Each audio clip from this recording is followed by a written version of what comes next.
So a big trend that we have seen in the small business world is that women tend to start businesses because they are driven by some sort of mission. So in a research project that we've done at the Story Exchange, we asked women some of the reasons why they're starting up. And the biggest reason they tell us that they're starting a business is because they want to make a difference in the world. They don't list as high things like generating big profits or accumulating wealth. They're really driven by a mission to start their own company. Our other research supports this too. We are seeing women around the world starting social enterprises at a rate higher than men. The advice that I want to give to women starting their own businesses comes from my perspective as a journalist. I know a lot of business owners want to get media exposure. It's a great way to get the name out about your business. It can be difficult to get the attention of the media.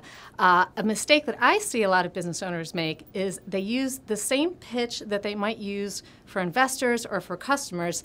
They use that pitch to the media. So they talk about how great their company is, how they're part of this billion-dollar industry. As a journalist, my eyes roll when I hear that. What I am far more interested in as a journalist is the quirky bits of your entrepreneurial journey. Tell me about what you struggled with, the obstacles you faced, the terrible things that happened, and also the lessons you learned and how you recovered from these challenges. That's all something that I can build a story around.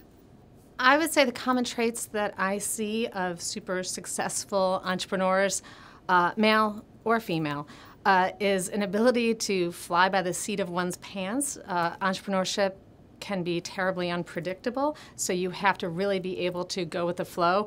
That's something that can be difficult for a lot of people who are used to sort of the corporate environment, which is very rigid. Entrepreneurship is the opposite, so you really have to be ready for that.